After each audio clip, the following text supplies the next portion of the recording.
The arrival of Kawaki in the village has led to its downfall. The once feared duo of Naruto and Sasuke were left crippled and powerless.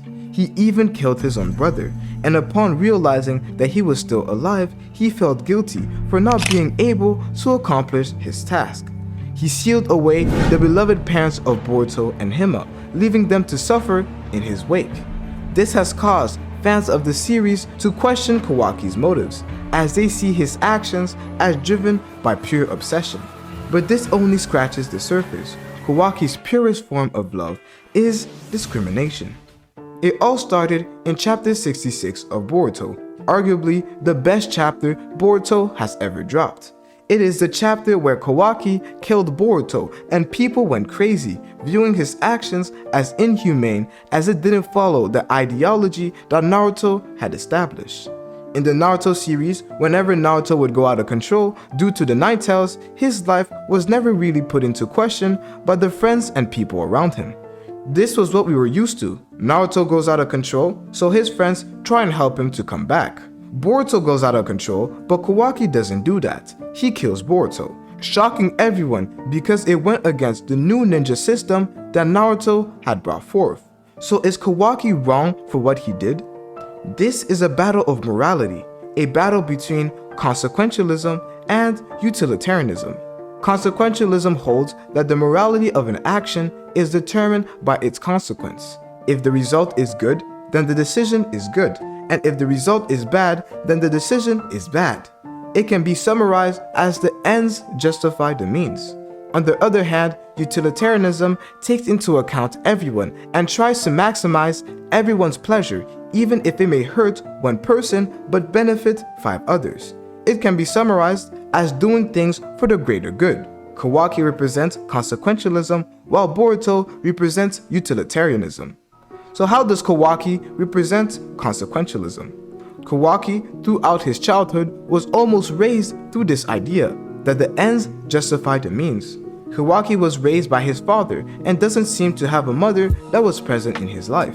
His father abused him and made him work so that he could pay for his alcohol addiction. However, one day Jigen came and gave Kawaki's father a lot of money in exchange for Kawaki.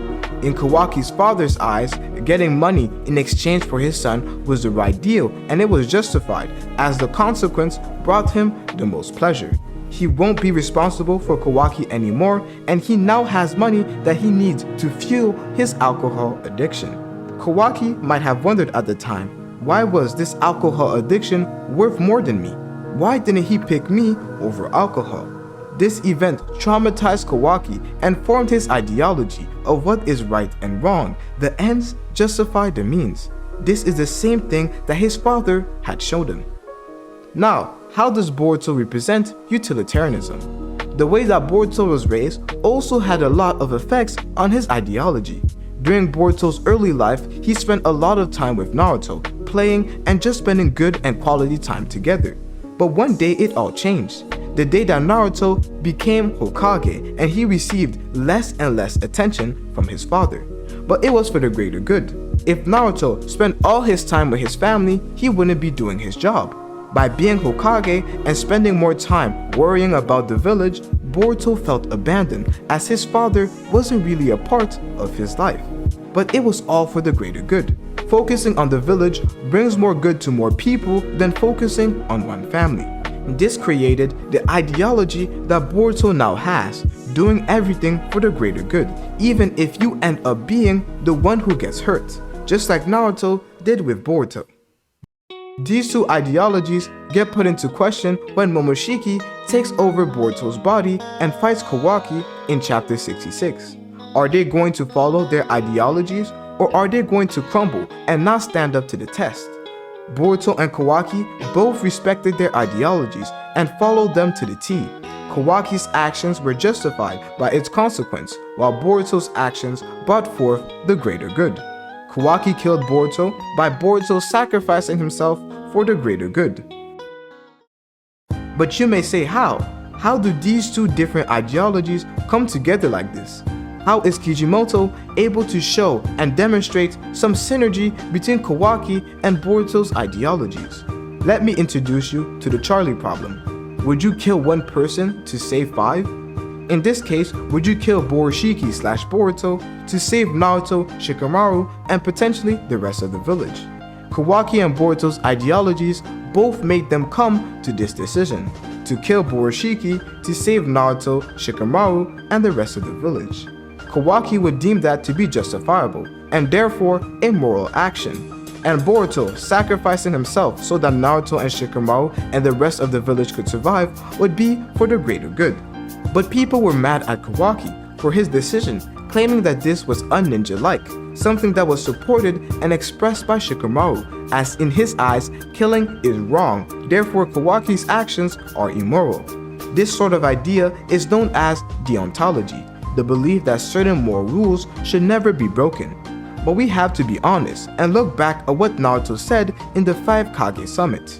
Right after the Ishiki arc had concluded and Borushiki destroyed Sasuke's eye, Naruto said to the 5 Kages that next time Momoshiki takes control of Boruto's body, he would deal with Boruto, even if it means killing him. This was what Naruto was supposed to do in the Code arc, but he didn't do it. Not only did he lack the power, but he also lacked the resolve to kill Boruto, leaving Kawaki to have to do his work and take the blame for everything. This is what caused the love and hate relationship that fans have with Kawaki, which reminds me a lot of Sasuke and how we felt about the decisions he made after he left the village. But we also have to remember that Kawaki also shares similarities with Naruto. What Kijimoto is trying to create is the perfect blend between Naruto and Sasuke, which has given birth to Kawaki. Kawaki has the same goal-driven mentality that Sasuke had. Sasuke wanted to kill the person who destroyed his village, Itachi, by any means necessary, abandoning his village and his friends so that he could accomplish his goal. Kawaki has the same mentality. He is just as goal-driven as Sasuke, as he states that he wants to destroy all Otsutsuki's, including Boruto. So he has prepared everything necessary for him to accomplish this, by sealing Naruto and Hinata so that he could kill Boruto with no one coming in his way. But one thing you have to realize is that Kawaki is calm. Unlike Sasuke, who was fueled by hatred and his emotion, Kawaki is calm and collected. He literally pulled up to Naruto and sat them down and walked them through his decision and why his actions are needed, because in his eyes, it leads to the best consequence, which is that the village survives alongside Naruto. He doesn't get emotional at any point, but points out to Naruto and Hinata that their judgment is clouded by their emotions. However, if you pay close attention, it seems like Kawaki wants to do this by himself. He wants to get all of this work done alone, which is quite similar to what Naruto was trying to do in the past. Naruto wanted to do everything by himself and rely on the new power he had received after obtaining Kurama's power. But Itachi had to tell him the truth and explain to him that Naruto has to rely on other people and can't do everything by himself. This is a flaw that both of them possess. But now that Naruto and Hinata are sealed, as Kawaki wants to get rid of Boruto for good this time, does this mean that Boruto will give up his life for the greater good and Kawaki will kill Boruto for the best consequence? No, the opposite will happen. Boruto and Kawaki's ideologies will clash this time, because Boruto getting killed by Kawaki would not bring the greater good this time. Let me explain. Boruto has seen the future, and this is a future where Kawaki seems to have gone on a rampage and Boruto is hurt, which would explain why Mitsuki is fighting Kawaki. Boruto now knows that his death would not bring the greater good, but in fact it would bring total chaos. So this time Boruto will fight back and try to come up with a different solution so that he could change the future. And I don't really know how this will end up happening. But why is Kawaki going this far? Why does Kawaki love Naruto so much? This is where I have to bring up a concept that was introduced in Classroom of the Elite. The concept that all relationships are transactional. You have a relationship with your boss because you want to get paid. You have a relationship with your friends because they make you laugh, they make you happy, and they make you have a good time. This is the same for Naruto and Kawaki. Naruto's existence makes Kawaki happy, so no matter what Kawaki will do, he will make sure that Naruto is alive, even if it means stealing and killing his own son, because it will make Kawaki happy that Naruto is alive. But doesn't Kawaki have a brotherly bond with Boruto? Didn't they both say that they are brothers? So why does Kawaki's love for Boruto not make him try to find a different way to save Boruto and come up with a different solution? Why didn't Kawaki pick Boruto? It is because love is discrimination. Just like Kawaki's father's love for alcohol was greater than the love he had for his own son Kawaki, Kawaki's love for Naruto is greater than the love he has for Boruto. This is a concept that was introduced by Villain Saga. Love has caused us to view one life as more important than the other, discriminating towards the other person that we don't love the same way. The love that human has is not true love. This is why at the root of all human love lies a puddle of discrimination, which creates war and conflict. This is the end of the video. I hope you guys liked it. It did take a lot of time, so make sure you subscribe and show some support.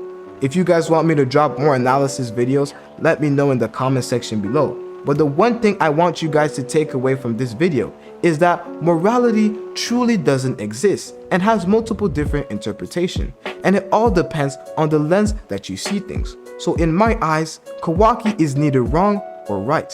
He is just pursuing what will make him happy and what he deems to be right.